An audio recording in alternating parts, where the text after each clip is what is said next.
느헤미야 13장 10절부터 14절까지 13장 전체를 봐야 합니다만 10절부터 14절까지만 보시겠습니다. 제가 10절 먼저 읽습니다. 내가 또 알아본즉 레위 사람들이 받을 몫을 주지 아니하였으므로 그 직무를 행하는 레위 사람들과 노래하는 자들이 각각 자기 밭으로 도망하였기로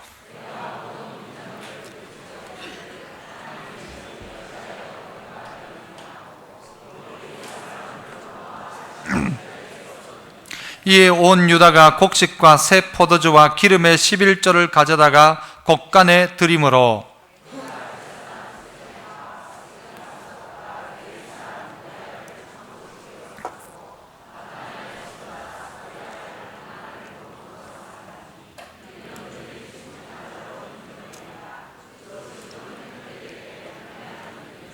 같이요. 내 하나님이여, 이 일로 말미암아 나를 기억하옵소서. 내 하나님의 전과 그 모든 직무를 위하여 내가 행한 선한 일을 도말하지 마옵소서. 아멘. 할렐루야. 찬양대에서 찬양으로 영광 돌립니다.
아멘. 감사합니다. 오늘은 종교개혁 498주년을 맞이하는 종교개혁 주일입니다. 루터가 95개조의 반박문을 걸어놓고 시작했던 종교개혁이 오늘로 498주년이 된 것이지요. 신앙생활을 해보면 종교개혁도 벌써 근 500년이 가까워집니다마는 우리의 신앙도 시간이 지나면 달라진다라는 사실을 우리가 경험하게 되어집니다. 지구상에는 중력이란 게 있죠. 중력. 이 중력은 사람을 자꾸 잡아당깁니다. 사람의 중력은 어디로 작동을 합니까? 땅으로 작동을 하게 되죠. 살다가 보면 자꾸 편한 것을 추구하는데 편한 것을 계속 추구하면 우리는 자꾸 땅바닥으로 가게 됩니다. 제일 편한 게 언제일까요? 누웠을 때가 아니고 관 속에 들어가면 제일 편할 겁니다. 그때는 정말 편할 것입니다. 그게 땅의 요구죠. 우리가 땅에 대해서 저항한다는 것은 뭐냐? 살아있다는 것이고, 가장 무거운 나의 머리를 딱 고쳐 세워서 오늘 딱 서 있는 것, 이게 이 땅에 대한 저항일 것입니다. 우리가 이 기독교, 이 개신교를 프로테스탄트라고 합니다. 프로테스탄트란 말은 저항한다, 거부한다 하는 말이죠.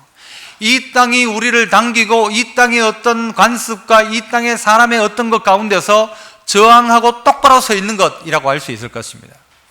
우리 교회를 또한 개혁주의라고 합니다. 개혁, 종교 개혁과 함께. 이 개혁이라는 말은 영어 단어가 리폼입니다. 리폼. 폼을 계속해서 새롭게 한다는 말이죠.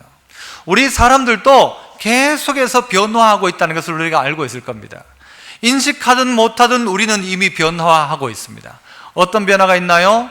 특별히 우리는 지구 중력의 힘에 의해서 어떤 변화가 있죠? 우리 얼굴에는 주름살이 어떻게 돼요? 올라갑니까? 처지기 시작합니까? 처지기 시작합니다. 이 처진 걸 올리려고 당겨 올리고 잡아 당겨도 처지게 되어 있습니다. 이게 중력의 힘이라는 것입니다.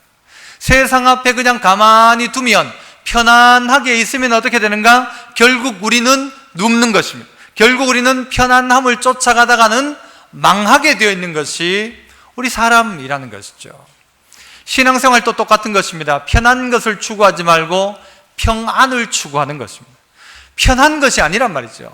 뭔가 편하고 쉽게 이야기하다가는 정말 중요한 평안이란 것을 놓쳐버릴 수밖에 없다는 것입니다. 그래서 오늘 이 종교개혁을 맞이한 이때에 우리의 마음속에 내가 개혁할 바는 무엇일까? 500년쯤 되어진 지금 이 즈음에 500년 전에 종교개혁의 기치를 들었던 그들과 내가 과연 무엇이 다른가?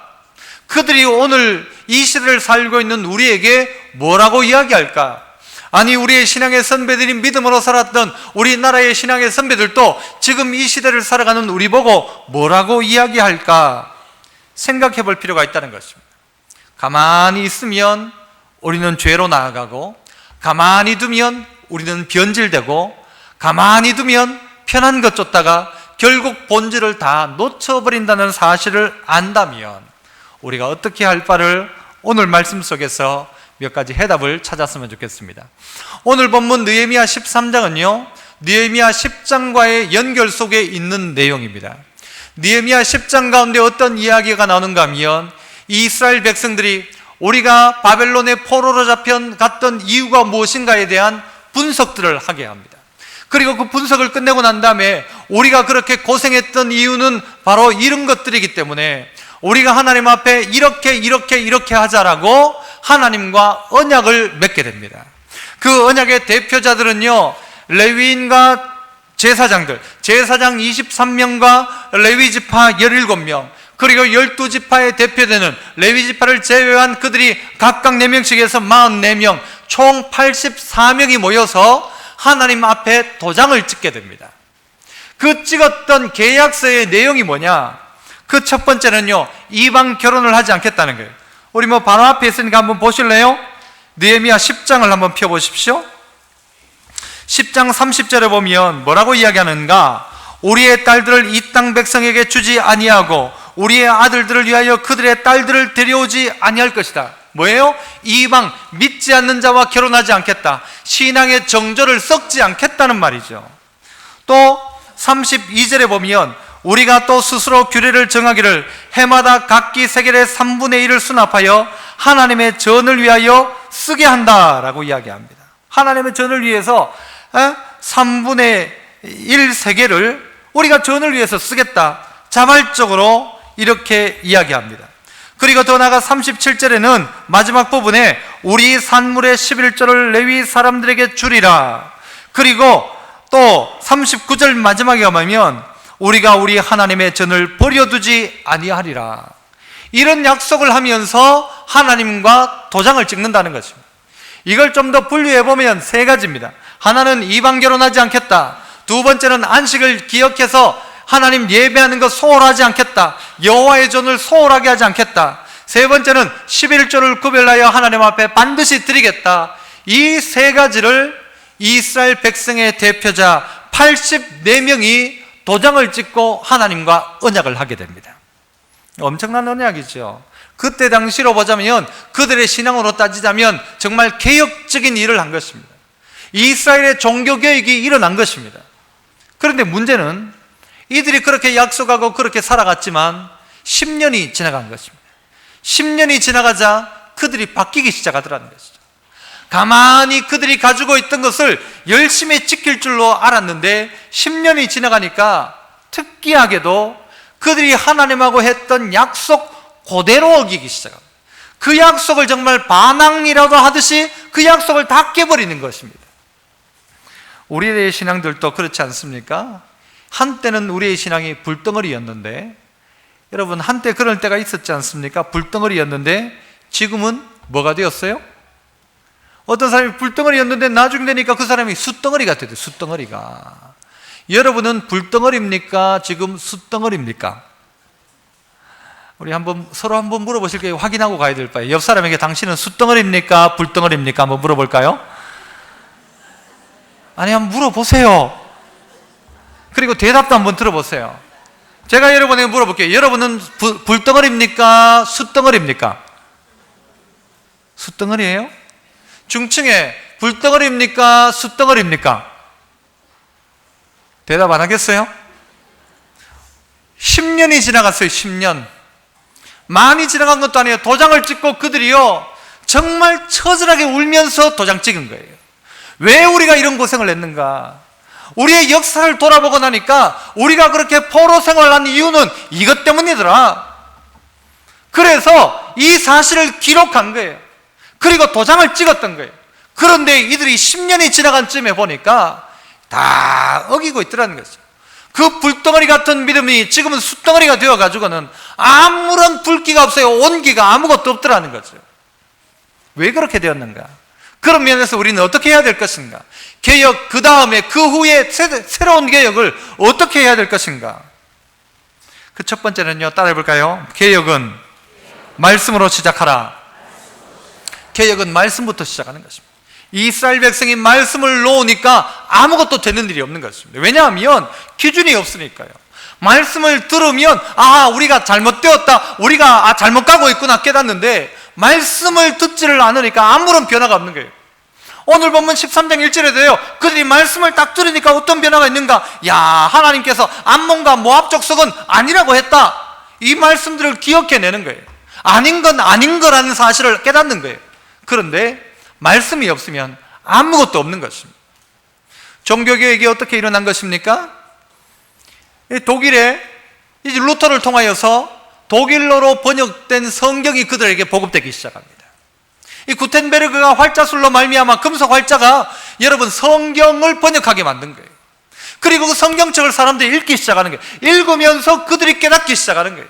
루터가 그냥 하자 해서 된 게 아니라 그 땅에 있던 백성들이 말씀을 읽기 시작하니까 말씀이 뭐라고 이야기하는가 깨달아지기 시작하는 거예요. 그러니까 그들이 움직이기 시작하는 것입니다. 오늘 우리 교회를 다니고 있는 우리이지만 우리도 똑같은 것입니다. 하나님의 말씀이 우리의 귀에 들려지지 않으면 우리는 변화하지 않습니다. 주일날 하루이지만요 말씀을 듣고 그 말씀에 찔림을 받고 어찌할꼬 내 잘못이 발각되고 내 문제가 발각되고 하나님과 했던 약속이 다시 한번 기억되어지면 살아날 수 있는 것인데, 말씀을 듣는데 어떻게 해요? 하나님께서 이 목사를 통하여 주시는 하나님의 말씀으로 이 말씀을 받지 않고 이걸 자꾸 다른 말로 받기 시작하는 거예요. 다른 말로. 이 성경 말씀을 읽으면서도 지금 이 시대의 성도들은 어떻게 하는가 하면 아전인수격으로 다 해석을 하기 시작하는 거예요. 얼마 전에 노예 23년인가 그런 이 영화를 한번 본 적이 있어요. 그런데 그 영화에서 주일날이 되니까 그 주인이 노예들을 다 불러놓고 예배를 드리는 거예요. 예배를 드리면서 이 주인이 설교를 하는데 뭐라고 설교를 하는가 하면 게으르고 악한 종들은 어미 때리고 어두운데 가두어 놓아라. 이 성경 구절을 가지고 설교를 하기 시작하는 거예요. 종들 보고 뭐라고 하는가 하면 종들은 게으른 종들은 때려야 된다. 이 정당성을 어디서 찾는가 하면 성경책에서 찾는 거예요. 내가 종들을 학대하는 이유는 성경이 그렇게 가르쳐 놓은 것이다. 완전히 자기 나름대로 성경을 해석하는 거죠. 그리고 그 종들을 바깥 어두운 데 가둬 놓는 것도, 인권을 유린하는 것도 성경을 근거로 해서 해석해서 그들에게 그 이야기를 하는 거예요. 깜짝 놀랐어요. 어떻게 이 성경을 이렇게 해석할 수 있는가? 자기 멋대로 해석한 거죠. 그런데 이런 일들이 지금 이 시대에 우리에게도 동일하게 있다는 거죠. 내가 어떤 문제만 있으면요, 나는 뭐예요? 억울하고 난 시험을 받는다라고 생각하는 거예요. 하나님은 시험하지 않는다고 이야기했는데도 나는 지금 억울한 일을 당하고 있다 생각하는 거예요. 돌아볼 수 있어야 되는데 돌아보지 않고, 그리고 성경책을 펴놓고 위로의 구절들을 찾기 시작해요. 회개하려고 하지 않고 위로받을 성경 구절을 찾기 시작하는 거예요. 그리고 그렇게 자기를 위안하는 거예요. 아니란 말이죠.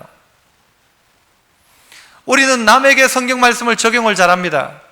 그래서 여러분, 남편들아 네 아내를 사랑하기를 예수님께서 교회를 사랑하신 것처럼 해라. 이 성경 본문을 누가 들었으면 좋겠어요?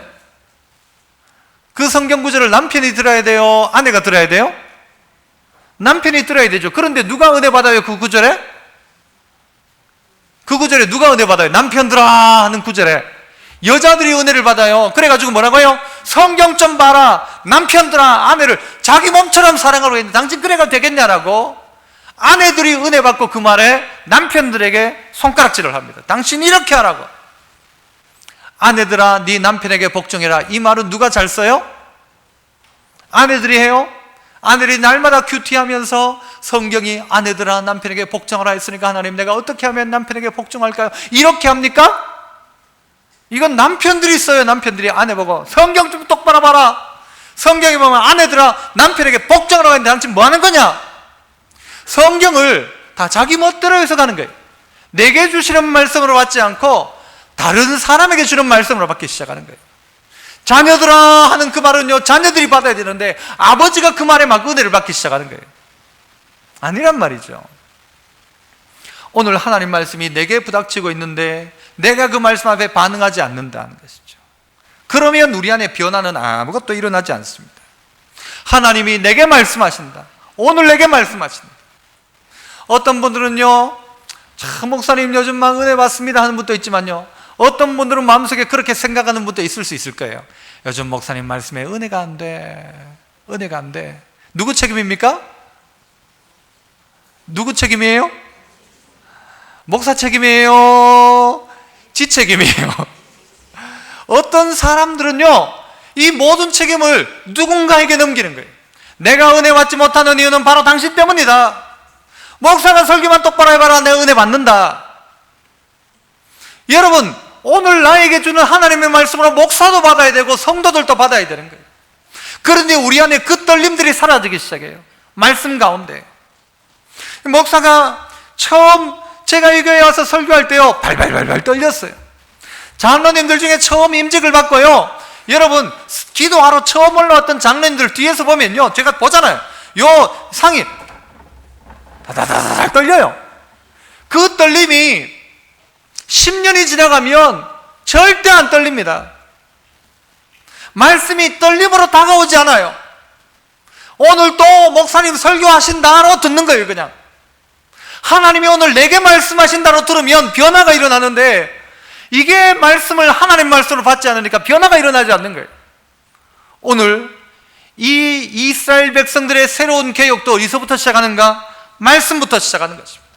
내가 말씀을 주관적으로 아전인수격으로 해석하지 아니하고 이 말씀이 오늘 나를 향한 말씀이다, 이 말씀으로 받아들일 때 변화가 일어나기 시작하는 것입니다. 구체적인 그들의 변화가 또 두 번째는 무엇입니까?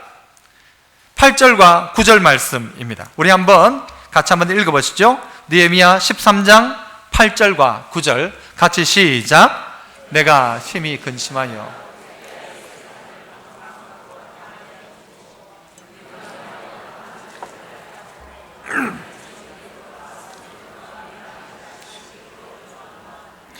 느헤미야가 한 10년 뒤에 딱 다시 이제 이스라엘에 와본 거예요. 예루살렘에 딱 와보니까 어떤 일이 벌어지는, 깜짝 놀랄 일이 벌어진 거예요. 무슨 일인가 하면 성전에 큰 방이 하나가 있는데 그 방에 원래는 번제물이나 소제물들을 갖다 놔야 되는데 그 큰 방에 누가 들어와 있는가 하면 도비야가 들어와 있는 도비야. 이 도비야가 어떤 사람인가 하면요, 이스라엘 백성들이 52일 만에 성벽 재건 공사를 할 그때에 도비야와 산발랏이 계속해서 반대했던 거예요. 그리고 본국에 편지를 보내가지고 이 느헤미야가 지금 반란을 꾀한다, 막 이런 소문들을 내고 이들의 모든 것들을 계속 방해했던 무리가 도비야와 산발랏이었어요. 그런데 느헤미야가 10년 만에 와보니까 도비야가 어디 있는가 하면 성전의 가장 큰 방에 살림을 차려놓고 있는 거예요. 깜짝 놀랄 일이 벌어진 거죠. 어떻게 이런 일이 벌어졌는가? 뭐 여러 가지 문제가 있습니다만은요, 먼저 첫 번째와 비교해 보자면 말씀이 사라지기 시작하니까 말씀대로 살지 않는 거예요. 사람들이 살지 않으니까 그 방에 누구를요? 도비야를 그 방에다가 갖다 놓은 거예요. 우리의 신앙들도 처음에는요 아주 불같은 믿음으로 살아요. 그래 나중에 불 꺼지고 나니까 무슨 불을 받는가 하면 다른 불 갖다 놓는 거예요. 여기다가 성령의 불이 아니고 다른 불을 갖다 놓은 다른 불. 여러분, 얼마 전만 해도 우리는요 신천지의 신자만 나와도 막 깜짝깜짝 놀랐습니다. 신천지 하면 막 깜짝 놀랐어요. 그래서 교회마다 신천지 출입 금지 막 다 붙여놓고 온 대한민국 교회가 신천지 그랬어요. 지금은요? 지금은 신천지 사라졌을까요? 신천지는 그대로예요. 매년마다 2만 명씩인가 증가하고 있대요. 신천지의 재산 규모가 엄청나요. 그들은 똑같이 하는데 우리는 이미 끝난 거예요. 신천지 이제 끝났다. 천만의 말씀이에요. 그대로 있는 거예요. 도비야가 이전엔요 어떻게 이스라엘 백성을 막 죽이려고 하고 문제를 내고 막 어렵게 할 그때는 도비야 하면서 한 손에는 창을 들고 한 손에는 여러분 삽을 들고 일하면서 싸우면서 일했었어요. 그런데 10년쯤 지나가니까 도비야가 성전에 무혈 입성을 한 거예요. 싸움도 없이 도비야는 성전의 가장 큰 방을 차지하고 있는 거예요.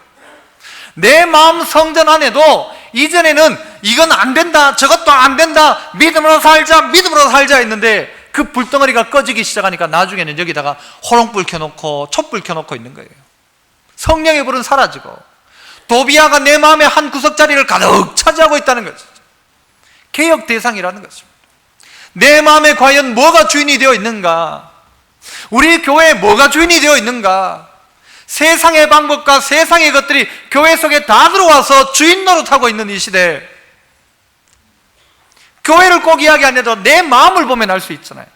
그 나쁜 도비야가 뭐예요? 마귀 사단의 세력이죠. 하나님의 일을 거부하고 방해하는 자가 내 마음 깊숙이 들어와서 주인 노릇하고 있더라니. 깜짝 놀랄 일이죠. 얼마 만에? 10년 만에.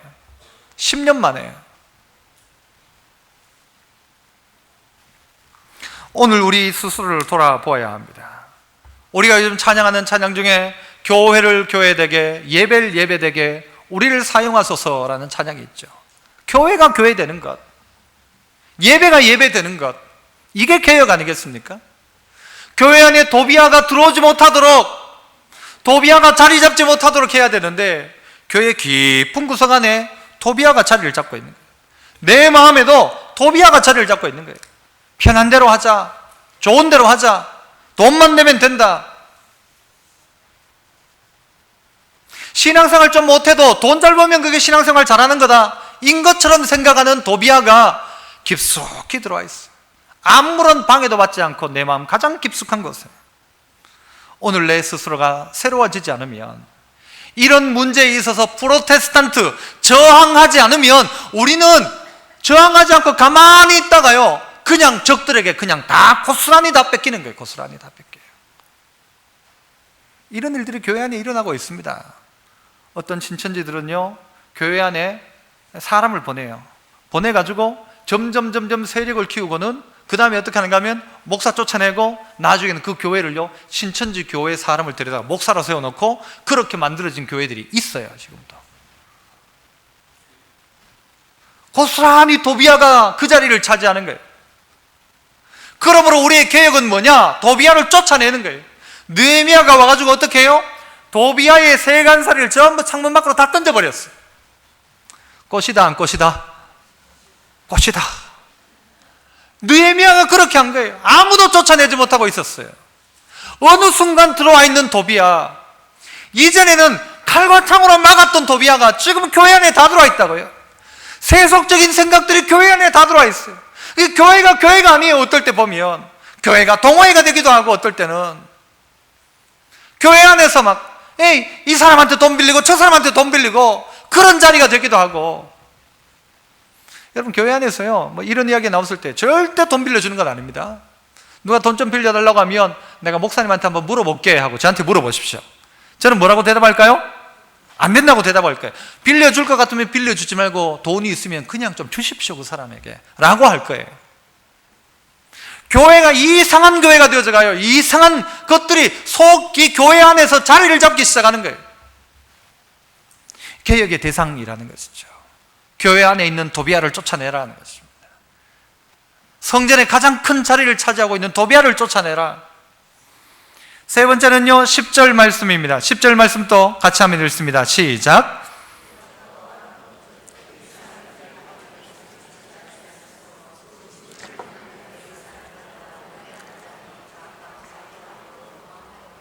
이전에 10년 전에요 느헤미야는 이제 이스라엘 백성들이 어떻게 해요? 자발적으로 11조를 하고 3분의 1 세겔씩 성전을 위하여 바치고 우리가 하나님의 전을 절대로 버리지 아니하리라 했던 그 약속은 온데간데 없고, 느헤미야가 딱 와보니까 이스라엘 백성들 가운데서 레위인들에게 줘야 될 11조가 올려지지 않는 거예요.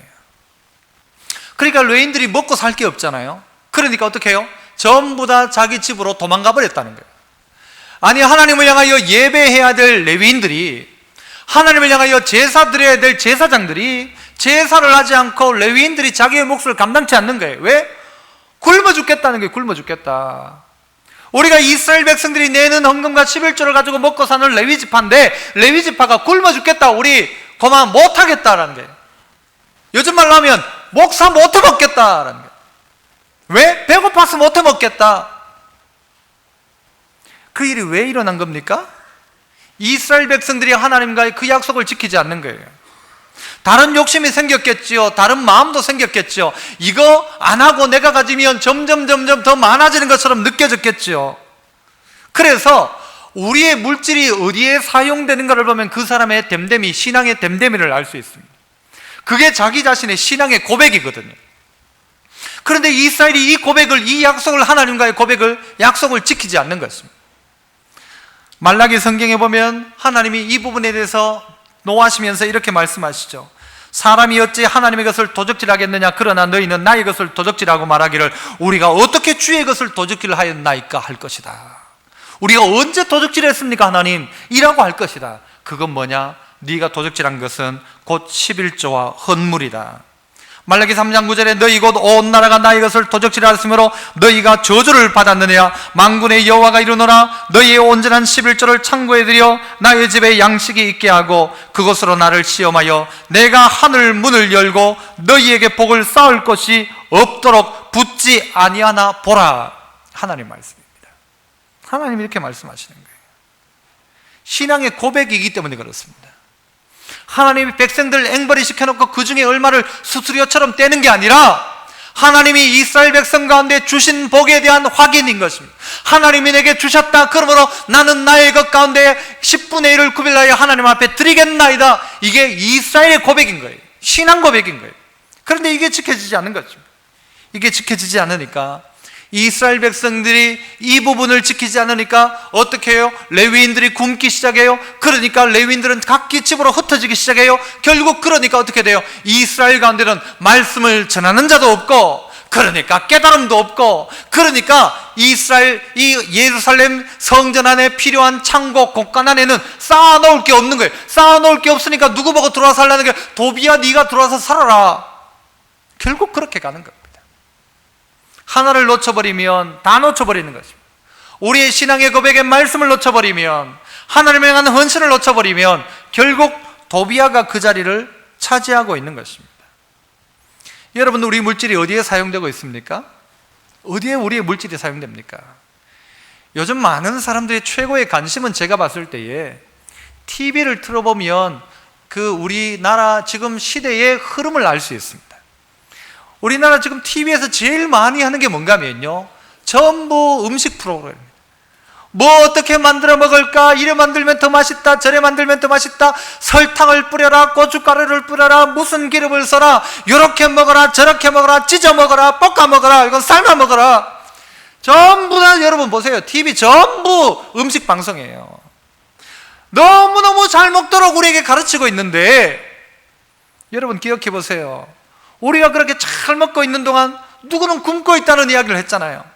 여러분, 그건 뭐 먹을 수도 있다고 생각해요. 하지만 한편의 마음속엔 그 마음이 있어야 하는 거예요. 그런데 우리의 돈이 다 그런 데만 지출되는 거예요. 여러분, 가계부를 펴놓고 여러분이 한 달 동안 뭘 하는가를 한번 점검해 보세요. 뭘 하는지, 이 돈 가지고 무슨 어디에 쓰고 있는지를 점검해 보라고요. 우리나라 먹방 프로그램을 아프리카에 가서 틀어줄 수 있을까요? 우리나라에 막 해가지고 만들어 먹는 이걸 가지고 아프리카에 가서 TV에 틀어줄 수 있을까요? 틀어주면 그 사람들 우리 보고 뭐라고 할까요? 우리의 조그만 동전이지만 이것이 모여서 우물을 파는 건 너무너무 귀한 거라고 생각합니다. 그 땅들을 보면 어떤 물을 마시던가요? 그들은 흙탕물 먹어요. 흙탕물 그대로 떠가지고 그대로 먹어요. 여러분은 막 때려 죽인다고 해도 그렇게 안 먹을 거예요. 그 물을 먹는. 그러니까 수인선 전염병이 전부 애들 막 배가 퍽하고 막 온몸에 막 종기가 나고, 이런 걸 볼 수 있는 우리의 눈이 있어야 한다는 것입니다. 그 마음 가지고 여러분, 우리의 물질들이 사용되어야 된다고 생각해요. 왜? 이건 내 거 아니기 때문에. 내 거 아니잖아요. 그런데 우리는 그 사람들이 무슨 흙탕물을 먹든 무슨 물을 먹든 상관없어. 우리는 이번에 어떤 정수기를 먹을까? 깐깐한 물, 그죠? 육각수, 알칼리수, 뭐 먹어야 돼요, 여러분? 무슨 수? 해양심층수, 탄산수, 오만 좋은 거 다 골라 먹지만, 여러분, 그들은 흙탕물을 먹고 있는, 이 시대를 동일한 2015년도를 살아가고 있는 우리가 한쪽에서는 깐깐한 물을 찾고 있는데 한쪽에서는 흙탕물을 먹고 있는 이걸 어떻게 볼 것입니까? 우리의 물질이 어디에 사용되고 있는가를 점검해 보셔야 돼요. 다 막 그것만 생각할 수는 없지만, 그러나 우리의 마음속에 그 마음이 조금이라도 있어야 한다는 것입니다. 내가 잘 먹고 잘 사는 것 그 이면에 누군가는 굶고 있다면 조금이라도 생각할 마음의 여지는 남겨둬야 된다는 거예요. 그 마음이 뭘로? 우리의 물질로서 전달될 수 있어야 된다는 거예요. 똑같이 오늘 우리의 물질을, 재물 사용을 개혁하는 거죠. 지금까지 내가 하던 대로, 월급 받으면 쓰던 대로, 먹던 대로가 아니라 한번 개혁해 보십시오. 이번 달부터 돈 쓰는 걸 한번 개혁해 보자. 쓸데없는 거 쓰지 말고 쓸데 있는 것 한번 해보자. 나만을 위해 쓰지 말고 남을 위해 한번 써보자. 하나님 앞에 하지 못했던 것 해보고 한번 살아보자. 이 마음 말입니다. 이 마음. 그게 뭐예요? 말씀 안에 있는 마음이잖아요. 성경이 가르치는 마음이라면 그렇게 한번 해보는 것이죠. 루터가 사람은 세 가지 회심을 해야 된다고 이야기했어요. 첫 번째는 마음의 회심, 두 번째는 이 정신의 회심, 세 번째는 지갑이 회심해야 된다고요. 지갑이 회심해야 된다. 지갑이 거룩해져야 된다. 내 쓰는 돈이 거룩해져야 된다는 거예요. 네 번째는요, 15절 말씀입니다. 15절, 우리 15절 같이 한번 또 읽어봅니다. 15절 시작.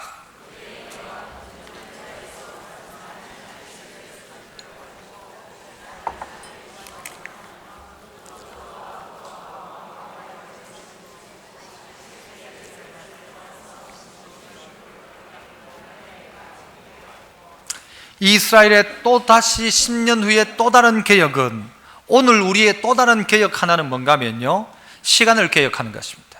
재물을 개혁했다면 이제는 시간을 개혁하는 것입니다. 그 시간을 개혁하는 것이 뭐였어요? 주일, 안식일이라는 것입니다. 유대인들은 그렇게 이야기한다고 하죠. 내가 안식일을 지킨 게 아니라 안식일이 우리를 지켜줬다. 우리 가정을 지킨 게 안식일이요, 우리 민족을 지킨 게 안식일이다. 이 주일이라는, 이 안식일이라는 의식이 여러분 그리스도인을 딱 붙잡아주는 겁니다. 일주일에 한 번 이 주일이요, 복합적인 순간이잖아요. 하나님 앞에 기도하며, 하나님 앞에 예물을 드리며, 하나님을 향하여 찬양하고 말씀을 듣는 모든 것이 가득하여 있는 이 자리가 예배의 자리인 것입니다. 이 시간을 소홀히 하지 마라. 편한 데로 가면요, 우리는 가다가 보면 전부 안 할 거예요. 예배 안 드릴 거예요. 안 하는 게 좋을 거예요. 편안하게 가면 뭐가 없다고요? 평안이 없어요. 편안을 쫓아가면 평안을 놓쳐버린다고요. 좋을 대로 가면 안 되는 겁니다. 요즘 사실 시대가 1부, 2부, 3부 만들어서 그냥 1부 예배 마치고 어디 놀러 가기도 하고 2부 예배 마치고 뭐 하기도 하고 하지만, 우리의 마음이 이 주일에 대한 아주 기본적인 마음, 이 마음이 우리 안에 있어야 한다는 거죠. 주일이다, 안식일이다. 우리의 시간들 가운데 하루의 첫 시간, 이 새벽을 하나님 앞에 올려드리는 것처럼 일주일의 첫 시간인 이 주일날이 첫날 귀한 날인 거죠. 한 달은 언제라고요? 첫째 날 월삭. 얼마나 귀한 일입니까? 이 처음을 나는 하나님께 드리겠노라. 나의 이 시간을 하나님께 드리겠노라. 내가 쓰는 시간들을 구별하는 일들이 오늘 이 시대의 개혁이라는 것입니다. 그런데 느헤미야가 딱 가보니까 어떤가 하면요, 이스라엘 백성들이 전부 막 장사하기 시작하는 거예요. 막 거기서 안식일인데 막 장사꾼들이 막 술틀을 밟고 여기저기 장사꾼들이 술에 실어가지고 막 왔다 갔다 하고, 예를 들어 성도들 가운데 주일날 누군가가 저 앞에서 호떡을 구워 판다고 합시다. 맛있을까요? 맛없을까요? 맛있겠죠. 그 호떡을 구워 파는데, 교회 앞에서 파는데 호떡이 너무 잘 팔려. 옆에 있는 사람이 호떡만으로 안 되겠다 싶어가 옆에 있는 사람이 뭘 하는가 하면 뭐 할까요? 감주 장사를 하기 시작하는 거예요. 나중에 되니까요, 교회가 전부 장사터가 된 거예요. 예수님의 채찍을 들고 어떻게 하세요? 다 쫓아내고, 내 집은 만민이 기도하는 집이다. 이 말을 바꾸면 내 집은 만민을 위하여 기도하는 집이다. 다 쫓아내버리시잖아요. 안식일인데 느헤미야가 보니까 전부 장사하는 거예요. 느헤미야가 어떻게 하냐, 문을 닫아버렸어. 예루살렘 성벽에 문을 닫고는 다 쫓아내버린 거예요. 그런데 이 장사하려는 것들이 성문 앞에 가서 얼쩡얼쩡 되는 거예요. 그러니까 나중에 너들 잡고 오면 너 잡아주고 감옥에 쳐넣겠다. 결국 그렇게 문을 닫아버린 거예요. 그리고 안식을 못하도록 한 거예요. 안식일을 지키도록 한 거예요. 이스라엘에 가면, 지금도 유대인 마을에 가면요, 안식일이 되면 유대인 마을 입구에 문을 닫아버린대요. 못 나가도록, 차 끌고 못 놀러 가도록. 그리고 놀러 가는 사람이 있으면요, 그 차를 빵꾸를 내버린대요. 네가 차라리 내가 빵꾸 내는 게 낫다, 네가 안식일 지키는 게 훨씬 나으니까 차라리 빵꾸를 내는 게 낫다, 이거 빵꾸를 내버리고 못 나가게 만드는 거예요. 좀 심한 것 같지만 우리의 마음속에 기본적인 그 마음 개혁해야 될 마음입니다. 대충 주일 지내는 것 말고 하나님 앞에 전심으로 예배하는 복된 날 만들어가는 것, 시간을 개혁하는 것입니다. 마지막으로는요, 23절에 보니까 이렇게 이야기해요. 23절 24절 제가 읽습니다. 그때 내가 또 본즉 유다 사람이 아수돗과 암몬과 모압 여인을 맞아 아내로 삼았는데 그들의 자녀가 아수돗 방언을 절반쯤 하여도 유다 방언은 못하더라. 유다 방언을 못하는 거예요. 아까 약속했잖아요. 이방 여자들과 결혼하지 않겠다 했는데 이방 여자들하고 결혼 다 한 거예요. 10년 만에. 애들이 태어났는데 애들이 전부 다 이방 나라 말들은 다 하는데 유다 말을 못하는 거예요. 유대 말을 못하는 거예요. 우리나라 엄마들 중에도요, 뭐 저 서울 쪽이겠죠, 이 애들 영어 잘하려고 어떻게 한대요? 혀를 자른대요. 혀가 길어가지고 영어를 못한다고 혀를 짧게 이렇게 하도록, 혀를 잘라서라도 영어 잘 쓰도록 한다고 하는데, 여러분 한국말이나 잘하라고 하세요. 한국말만 잘해도 살아요. 그런데 뭐 영어 잘한다고 뭐 그래요, 안 그래요? 잘하면 좋겠지만 혀 잘라서라도 외국말 쓰겠다는 거예요. 우리나라에요, 말은 곧 의리예요. 말은 곧 우리의 정신이에요. 한국말은 그래서 언제까지 들어봐야 돼요? 끝까지 들어봐야 되는 게 이게 한국인의 정서예요. 말을 잃어버리면 끝나는 거예요. 그런데 이스라엘이 말을 잃어버리기 시작했어요. 왜? 이 남자들이 이방 여인들과 결혼하고 나니까요, 그 여인들이 들어와가지고 무슨 말을 가르치는가 하면 자기 말을 애들에게 가르치는 거예요. 애들이 누구 말 배우는가? 엄마 말을 배우는 거예요. 엄마 말을. 전부 다 이방 말은 하는데, 샬라샬라는 하는데 무슨 말은 못하는가? 유대 말을 못하는 거예요. 유대 말을 못한다는 말은요, 유대 성경을 못 읽는다는 말이고, 유다 말을 못한다는 말은 하나님 앞에 온전한 예배를 드릴 수 없다는 말이에요. 여러분, 부모가 좋은 것이든 나쁜 것이든 애들은 그거 본받게 되어 있습니다. 부모가 신앙생활을 잘하면 자식도 그거 본받을 거예요. 못하면 못하는 거 그대로 본받을 거예요. 부모가 이방말을 쓰면 자식도 이방말을 쓸 거예요. 부모가 욕을 하면 애들 욕 배울 거예요. 똑같이 배우는 겁니다. 신앙은 유전되어지는 것입니다. 그런데 그 부모들이 이방 여인을 찾으니까 결국 그 후손들이 신앙을 다 잃어버리는 거예요. 신앙을 다 잃어버리더라. 그렇게 하지 마라, 제발. 그런 것이죠. 그렇게 하지 마라. 말 못하는 사람 만들어 놓지 말라는 거예요. 예배를 포기한 자식 만들어 놓지 말라는 거죠. 이게 개혁입니다. 이게 개혁. 내가 내 원하는 대로 했던 그것을 고스란히 자식들이 다 받아들여요. 아버지가 짠 거 계속 먹으니까 자식도 짠 걸 좋아할 수밖에 없죠. 그것처럼 거룩한 가정으로 개혁하라. 거룩한 가정으로 개혁하라. 개혁해야 하는 것이죠. 오늘 한 5가지 정도 이야기했어요. 말씀이 우리의 개혁 대상이에요. 말씀으로 나를 개혁하는 것이죠. 말씀. 두 번째는요, 뭐였어요? 도비아를 쫓아내는 겁니다. 내 마음의 성전을 거룩하게 하고 개혁하는 것입니다. 그죠? 그 다음은요, 우리의 물질을 개혁하는 거예요. 그 다음은 시간을 개혁하는 거예요. 그리고 마지막은 우리의 가정을 어떻게 하면 말씀대로 한번 해볼까? 이게 개혁 아닙니까, 이거? 어떻게 하면 말씀대로 한번 해볼까? 오늘 본문 14절은 마지막을 이렇게 합니다. 느헤미야는 할 때마다 이런 말을 뒤에 붙이면서 이렇게 하죠. 하나님이여 나를 기억하여 주십시오. 14절에도 내 하나님이여 이 일로 말미암아 나를 기억하옵소서. 오늘 13장 마지막에도 내 하나님이여 나를 기억하사 복을 주옵소서. 바라기는 우리 믿음의 성도들이 말씀대로 한번 해보고 이 말을 할 수 있었으면 좋겠어요. 하나님, 내가 말씀대로 하였습니다. 나를 기억하여 주십시오.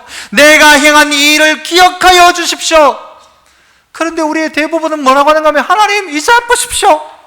모른 척 해주십시오 말고 하나님 오늘 내가 행한 이 일을 하나님 기억하여 주십시오. 하나님 2015년을 살아가는 우리가 다시 한번 말씀대로 개혁의 삶을 살겠습니다. 하나님 나의 이 고백을 기억하여 주십시오. 나의 이 삶을 기억하여 주십시오. 개혁은 한 번으로 끝나는 것이 아닙니다. 그래서 리폼입니다. 계속해서 리폼입니다. 오늘 바꿨다고 끝나는 게 아니라 내일 또 바꿔야 되고 그 다음날 또 바꾸는 것입니다. 진리는 바뀌지 않지만 우리는 계속 개혁하지 않으면 편안함을 쫓아가다가 평안함을 다 놓쳐버리고 참된 기쁨을 다 놓쳐버리고 10년쯤 지나가면 믿음 다 팔아먹고 약속했던 거 다 팔아먹고 이 모양 이 꼴 된다는 것입니다. 믿음의 성도 여러분, 그 개혁은 500년 전의 개혁이 아니라 오늘의 개혁이고 느헤미야 때의 개혁이 아니라 오늘 나 자신, 남이 아니라 나의 개혁으로 나타나야 할 것입니다. 이 개혁의 기치를 오늘부터 높이 드시고 아름답고 복된 삶의 시작을 오늘부터 시작하시는 성도 되시기를 축복합니다. 기도하겠습니다. 은혜로우신 아버지 하나님, 우리 각자의 삶 속에 주께서 원하시는 말씀대로의 변화, 말씀으로 돌아가자고 했던 종교개혁의 기치를 우리도 들고 오직 성경, 오직 은혜, 오직 믿음으로 새로워지는 우리 모두가 되게 하여 주시옵소서. 예수님 이름으로 기도합나이다. 아멘. 우리